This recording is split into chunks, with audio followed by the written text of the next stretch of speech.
Olá, estudantes da segunda série do ensino médio. Sejam todos muito bem-vindos para mais uma aula de aprofundamento aqui no Centro de Mídias. Aula do componente Pensamento Político e Democracia. Nós estamos começando hoje a nossa atividade número 4. Vamos começar a nossa introdução. Hoje eu tenho a Natália e a Bianca na Libras que vão me ajudar. E antes da gente começar a nossa aula, já vou passar para vocês um recadinho rápido, que é o seguinte: o Centro de Mídias agora tem um canal antirracista, nossa trilha antirracista, né? Então o pessoal da produção vai deixar o link aqui para vocês na tela.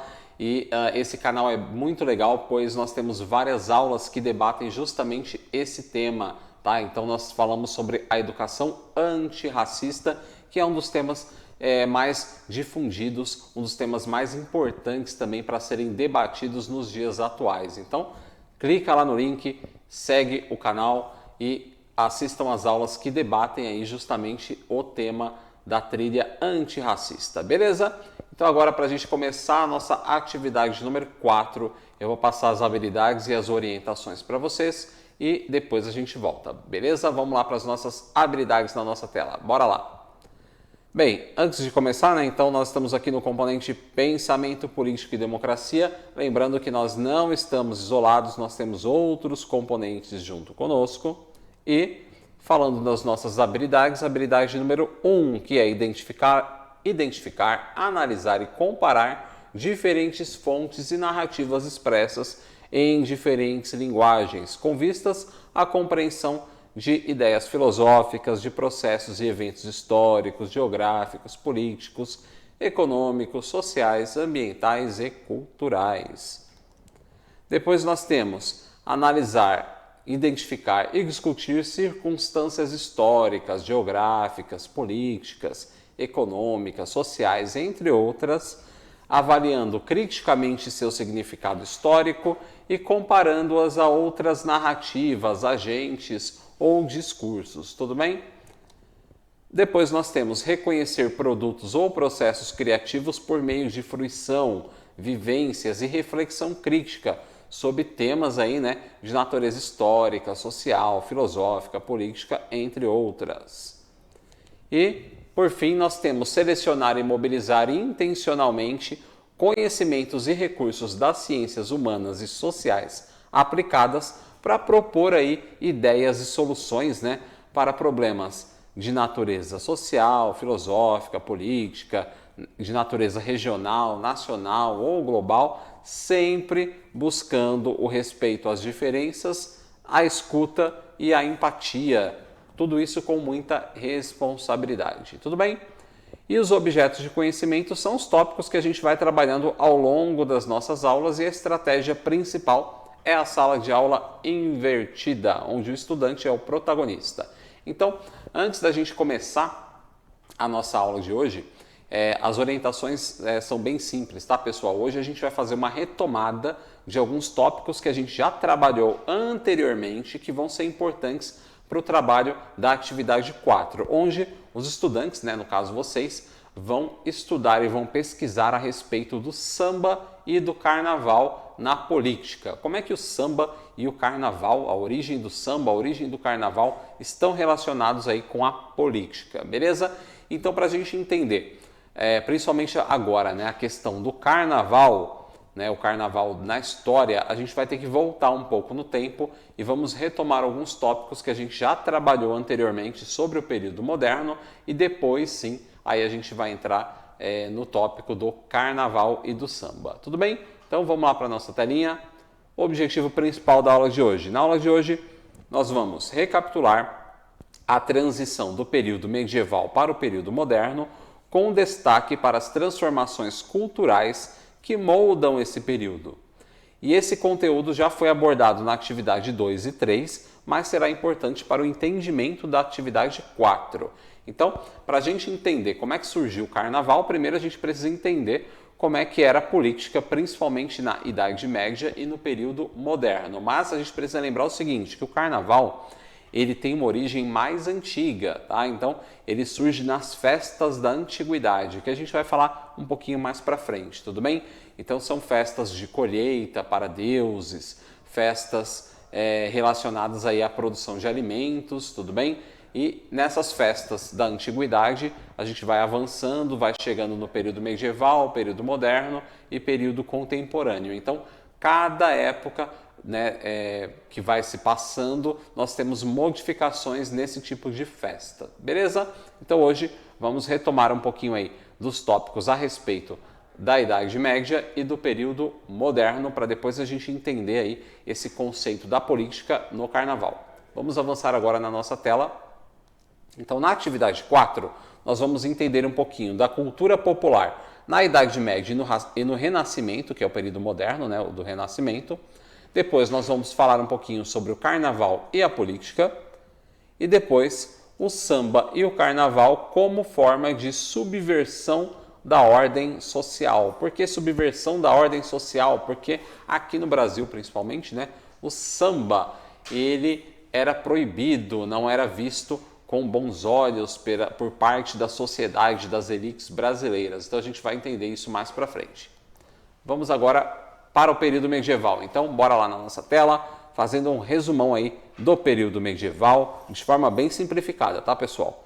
Então é o seguinte, no nosso nossa primeira tabelinha azul aqui, está escrito o seguinte: se inicia no século V, no século V, com a queda do Império Romano do Ocidente e termina com a conquista de Constantinopla no século XV pelo Império Turco-Otomano. Então, o período medieval, começando no século V, tudo bem? Século V, com a queda do Império Romano do Ocidente. Então, Roma caiu. Roma caiu, mas a gente precisa lembrar o seguinte, pessoal, que nós temos uma divisão do Império Romano. Então, o Império Romano do Ocidente caiu, mas o Império Romano do Oriente sobreviveu, que a gente vai chamar aí de Império Bizantino, tudo bem? Então, a queda do Império Romano do Ocidente aconteceu e a partir daí a gente tem o período medieval. E como é que o Império Romano caiu, professor? Com as invasões bárbaras. Mas que invasões são essas, professor? Bem, quando a gente fala bárbaros, né, é uma nomenclatura, né, que os romanos utilizavam. Mas esses bárbaros têm nome, tudo bem? Então são vários impérios que invadiram o Império Romano, beleza? Vários reinos que invadiram o Império Romano. Dentre eles, nós temos os visigodos, os ostrogodos, os godos, enfim, nós temos vários grupos de povos que invadem o Império Romano e esse império acaba caindo, beleza? Vamos avançar mais um pouquinho na nossa tela. Então, esse império, né, a Idade Média no caso, vai terminar com a conquista de Constantinopla, que é uma cidade, né, no século XV pelo Império Turco-Otomano. Então os turcos vão dominar aí a Constantinopla no século XV e a partir daí nós temos a queda, né, do período medieval. Bem, nesse período nós temos a subdivisão, né, da Alta Idade Média e da Baixa Idade Média. Vamos lá. Alta Idade Média, do século V até o século X. Tudo bem? Então, de 5 a 10, nós temos Alta Idade Média. O que tem nesse período especial? Temos o fortalecimento da Igreja Católica, então a Igreja Católica cresce bastante. Nós temos a ruralização da Europa, nós temos agora uma Europa mais rural, tudo bem? Então, as pessoas saem das grandes cidades e começam a morar no campo, beleza? Isso por vários problemas. Depois nós temos o sistema feudal, né, o crescimento do sistema feudal. Nós temos a fase em que não existia mobilidade social, então se você fosse um camponês, você ia morrer camponês. Né? Então, eu queria muito ser rei. Não, você não vai subir. Tá? Ou, eu queria ser uma pessoa nobre. Não, se você nasceu como camponês, você vai morrer camponês. Não tem mobilidade social. E a educação e a cultura estava voltada aos mosteiros, porque nesse período as pessoas escolarizadas, no caso, eram os monges, tudo bem? Então os religiosos, eles tinham acesso aos livros, ao conhecimento, beleza? Então a população, de maneira mais geral, não tinha acesso ao conhecimento. Vamos avançar mais um pouquinho na nossa tela. E na Baixa Idade Média? Então nós temos aqui do século XI ao século XV. O que nós temos de especial nesse período? O aumento populacional, o renascimento cultural e urbano, que a gente vai falar daqui a pouquinho, o surgimento das primeiras universidades, as cruzadas, quando a Igreja Católica queria recuperar territórios do Oriente Médio que eles haviam perdido. Depois nós temos a centralização do poder nos monarcas, nos reis. A figura dos reis se torna muito importante nesse período aqui, né, no finzinho aqui do período medieval. Depois nós temos a crise do sistema feudal, nós temos diversas guerras que assolam a Europa, nós temos a peste bubônica, que é uma doença causada pelos ratos, que se espalhou pela Europa também. E depois nós temos o surgimento do mercantilismo, que é a sociedade de mercado, que nós vamos falar daqui a pouquinho também. Bem, quando a gente fala de período moderno, então, saindo da Idade Média e entrando no período moderno. Quando a gente fala de Idade Moderna, a gente precisa lembrar que ela se iniciou em 1453, com a queda do Império Romano do Oriente, onde a cidade de Constantinopla foi tomada pelo Império Turco-Otomano, que hoje, no caso, seria a Turquia, e teve seu fim no ano de 1789, com a Revolução Francesa. Esse período pode ser classificado como uma etapa de transição entre o feudalismo e o capitalismo europeu. E o período moderno é marcado por intensas transformações na sociedade europeia, com o advento de novas tecnologias e formas de pensar e ver o mundo. Por quê? A gente vai sair do período, né, em que a Igreja Católica tinha um poder máximo ali na sociedade e agora esse poder vai diminuir e outros setores vão ter uma ascensão. Vamos ver que setores são esses. Bora lá para a nossa telinha. Características do período moderno. Nós temos o fortalecimento da monarquia, o absolutismo, o fortalecimento e a consolidação da burguesia. Os burgueses começam a crescer. Já vamos falar sobre eles. Nós temos o enfraquecimento da Igreja Católica. Então a Igreja Católica vai perder poder. Por quê? Nós temos agora o predomínio da razão, que é o iluminismo. Então as pessoas se voltam agora ao pensamento racional, né? E diminui esse pensamento mais religioso. Nós temos o crescimento do protestantismo, que vai dar aí origem às igrejas evangélicas.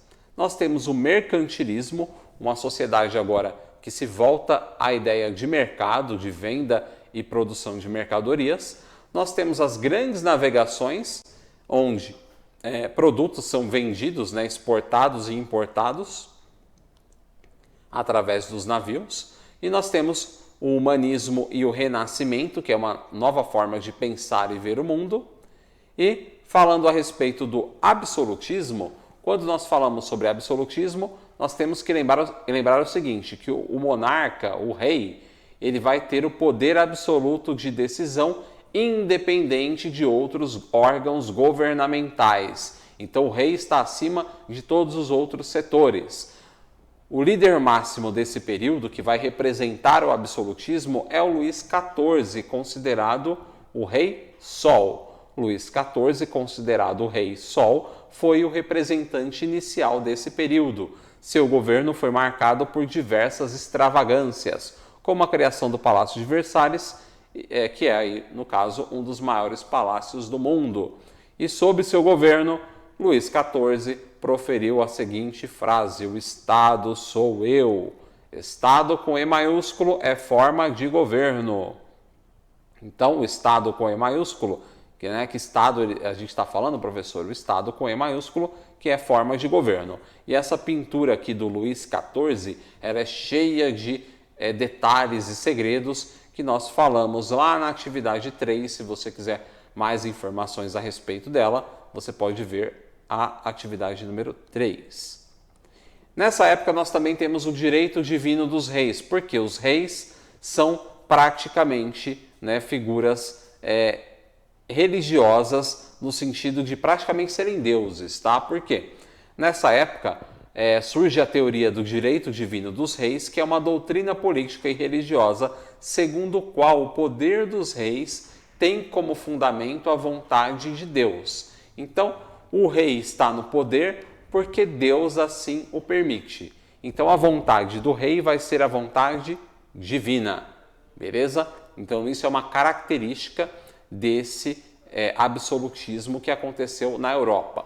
Os reis têm o poder sobre todos os setores da sociedade e eles são praticamente figuras divinas, porque a autoridade deles está ali porque Deus assim o permite. A única diferença que a gente vai ter agora, pessoal, é que com o crescimento do protestantismo, essa visão ela muda um pouquinho, porque os protestantes eles vão dizer o seguinte, que o rei está no poder porque Deus permite, porém, se ele cometer erros, ele não governar de acordo com a vontade divina ou com as leis divinas, ele pode ser destituído de seu poder. Então ele pode perder a sua legitimidade e acabar caindo. Então vamos lá para a nossa tela mais uma vez. Então a reforma protestante não modificou necessariamente essa doutrina, que o rei tinha o poder máximo. Apenas destacou que uma das suas consequências, no caso, o monarca, por direito divino, deveria obedecer à vontade de Deus, sob a pena de poder perder a sua legitimidade, perder o seu poder, caso ele não obedecesse às leis divinas. Então aqui nós temos a pintura do Luís XIV, uma pintura ampliada, então tem cheio de detalhes aqui, e vocês podem saber mais nas atividades anteriores. Por que ele está de meia calça, por que ele está de sapato alto, por que da peruca, da roupa, tudo isso nós discutimos aí na atividade número 3, falando sobre dança barroca. E aqui a frase dele, o Estado sou eu, quer dizer, todas as formas, todos os setores da sociedade estão em suas mãos. E nessa época nós também temos o fortalecimento da burguesia. O que é um burgo? Bem, falando do período medieval, então com o declínio do sistema feudal lá na Idade Média, a camada burguesa passou a prosperar. Então lá no período medieval nós temos os burgueses. Nesse setor podemos encontrar desde comerciantes e artesãos até ricos banqueiros. Então é uma classe bem ampla, Vai da pessoa mais pobre até a pessoa mais rica, desde o artesão até o banqueiro, todos eles são burgueses. Por quê? Porque eles são comerciantes. E apesar desse crescimento, dos burgueses, essa camada não possuía poder de governo. Então, os burgueses, eles pertenciam ao burgo, que é um local lá no feudo onde as pessoas faziam comércio, tudo bem? Então, o burgo é uma região do feudo lá na Idade Média e quem mora no burgo é burguês. E os burgueses, eles tinham comércios. Não só comércios, Nós temos, por isso que eu falei dos banqueiros. Os bancos também atuavam nessa região. Então, basicamente, é uma região comercial do feudo. Tudo bem? Então, com o período moderno, esses burgueses, esse setor da sociedade começa a crescer bastante. Porém, eles não têm poder de governo. Vamos avançar mais um pouquinho na nossa tela. Aqui nós temos a imagem de um burgo no período medieval. Beleza? Então nós temos ali o castelo do senhor feudal e ali embaixo nós temos a área comercial, que é o burgo. Vou avançar mais um pouquinho aqui. Eu já falei isso para vocês. Falando sobre o crescimento do protestantismo, a gente precisa lembrar que a Igreja Católica ela enfraqueceu. Então, a partir do século XV, a Igreja Católica começa a perder o seu poder de influência em diversos setores da sociedade, em decorrência do quê? De novas formas de ver e pensar o mundo. Aqui, por exemplo, nós temos a imagem de Martinho Lutero, que foi aí um monge católico que se rebelou contra a Igreja Católica daquela época e deu origem ao protestantismo. Martinho Lutero foi um monge e professor de teologia. Ele escreveu um documento em 1517 chamado 95 Teses. Nele, ele criticava vários pontos da igreja medieval, como, por exemplo, o pagamento de indulgências, que é você pagar pelos seus pecados. Lutero acabou sendo excomungado da Igreja Católica e considerado um herege. E suas ideias acabaram se espalhando pela Europa e depois pela América com as grandes navegações. E como é que isso se espalhou, professor? Através do uso da imprensa. E o que é uma imprensa? Bem, eu vou mostrar para vocês daqui a pouquinho. Mas a Igreja Católica, nesse período, ela cria a Contra-Reforma, que é o quê? Eles tentam recuperar o poder, instalando, por exemplo, a Inquisição, né, os tribunais de Inquisição. Então, pessoas foram perseguidas, livros foram queimados, proibidos, e a catequização de novos povos. Então, a Igreja Católica tenta se espalhar agora nas colônias em que esses países europeus vão dominando, por exemplo, aqui no Brasil. Tudo bem? Vamos avançar mais um pouquinho, falando a respeito do Renascimento, da imprensa, né? Então, nesse período surge a prensa de Gutenberg, que é esta máquina aqui, que serve para você imprimir livros. Então agora, pessoal, não é mais necessário você fazer o livro manualmente. Então imagina que no período medieval, né, os monges, eles vão escrever os livros à mão, página por página. Era uma trabalheira imensa e, além de tudo, dificultava a produção de conhecimento e esse conhecimento se espalhar. E agora, com o surgimento da imprensa, né, da prensa de Gutenberg, então agora a gente pode começar a produzir mais livros, panfletos, cartazes, enfim, tudo isso vai se espalhando e o conhecimento também da mesma maneira. Então, lá na nossa telinha, nós temos a imagem da prensa de Gutenberg. E avançando mais um pouquinho, falando sobre o humanismo, que também era uma característica desse período, ele é a filosofia moral que coloca os seres humanos como os principais numa escala de importância no centro do mundo. Então, é um tipo de pensamento que vai bem contra, né, esse pensamento da Igreja Católica, tudo bem, daquela época. E é uma perspectiva comum a uma grande variedade de posturas éticas que atribuem a maior importância à dignidade, aspirações e capacidades humanas, particularmente a racionalidade. E o Renascimento, ou Renascimento cultural, é o período entre os séculos XIV e XVI, onde ocorreu uma ruptura de valores da Idade Média, né, em comparação com os novos valores, e a retomada de ideia de valores propagados durante a Antiguidade. Então, eles rompem com a Idade Média e tentam voltar a alguns pensamentos da Antiguidade. Essa retomada de valores da Antiguidade, propagados por algumas cidades italianas, se espalhou pelo mundo, influenciando até mesmo a sociedade contemporânea. Bem, a influência do Renascimento nas artes se deu principalmente pelo crescimento da classe burguesa, que investiu na compra de obras e financiou vários artistas. Então aqui, por exemplo, nós temos um dos artistas que foi financiado, né, que foi Leonardo da Vinci. E aqui nós temos a sua pintura principal, né, uma das mais conhecidas, que é a Mona Lisa. Beleza? Vamos avançar mais um pouquinho, acho que todo mundo conhece a Mona Lisa. E nós também temos essa pintura incrível que está lá na Capela Sistina, que é a obra de Michelangelo, que foi um pintor também, que traz, no caso aqui, né, essa obra aqui, é um dos grandes símbolos do Renascimento e traz elementos do racionalismo. Por quê? Nós temos aqui a criação de Adão. É uma pintura do Michelangelo que está na Capela Sistina. E o que ela tem de referências ao racionalismo? A ideia da razão em detrimento aí da parte religiosa. Se vocês observarem, Deus, a figura divina, está envolto em um véu com vários anjinhos ali, figuras divinas, e ele está tocando, praticamente tocando, nem encosta ali no dedo de Adão. E Adão parece que está acordando ali de um sono, está com uma cara ali meio sonolenta.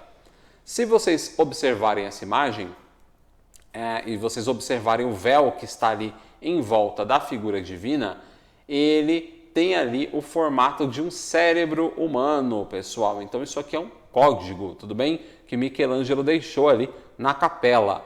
Então é como se a figura divina, ela na verdade fosse uma criação humana. É como se Deus fosse uma criação dos seres humanos na visão aqui do Michelangelo, tá? Então ele faz Deus ali, né, em volta desse véu, e se vocês compararem essa imagem com o cérebro humano, vocês vão perceber que tem uma semelhança imensa, beleza? Então, isso aqui é um dos códigos aí mais interessantes aí das pinturas. Vamos avançar mais um pouquinho. Então essa pintura traz elementos do racionalismo pregado nessa época, mostrando a figura divina envolta em tecidos que nos remetem a um cérebro humano. Falando sobre mercantilismo, a ideia de compra e venda de mercadorias, pessoal. Isso aqui nós trabalhamos bastante lá na atividade número 2 e 3, então eu vou só avançar um pouquinho aqui. Nós temos aqui um porto com os navios que agora partem para vender e comprar mercadorias e avançando mais um pouquinho, aqui. Nós temos uma característica principal nesse período que é a exportação e a importação de mercadorias. Então, um país que está exportando mais do que importando, então o peso da balança caiu para a exportação. Ele vai ter um superávit, que ele é um país que está crescendo. Agora, se ele é um país que está importando muito produto, quer dizer que a sua produção está baixa. Então a balança caiu ali para o lado da importação. Então esse país está em déficit, tá? Então o déficit significa a baixa aí na economia, beleza? Bem, aí aqui nós temos um textinho que eu já passei anteriormente para vocês, que fala sobre as grandes navegações e vamos agora para as orientações da nossa atividade. Então eu expliquei para vocês aí, né, a respeito um pouco aí desse período medieval e moderno, para a gente poder entender como é que essa relação toda política, né, da hierarquia, do absolutismo, da ideia de mercado, da ideia do renascimento, como tudo isso vai influenciar na criação aí do carnaval que a gente conhece nos dias atuais. Depois vocês podem pesquisar também a respeito do barroco, que nós comentamos anteriormente, né, o barroco, a dança barroca, tudo isso vai influenciar o carnaval que a gente conhece. Vamos lá para as orientações da nossa atividade. Bora lá na nossa tela. A atividade vai ser o seguinte, pessoal. Vocês vão refletir sobre o processo democrático no Brasil e a sua relação com a cultura do carnaval e do samba, considerados como forma de subversão da ordem social no antigo regime, e nos tempos democráticos, como formas de manifestações por direitos que deveriam ser garantidos a todos. Para isso, indicamos como sistematização da atividade que os estudantes façam a análise de um samba, então vocês vão analisar um samba mais antigo ou mais recente, em que possam colocar em prática os conceitos estudados até aqui. O objetivo é discutir em linhas gerais que aquilo que era considerado subversivo no antigo regime passou a ser considerado como uma representação cultural numa época na qual a democracia prevalece como um sistema político.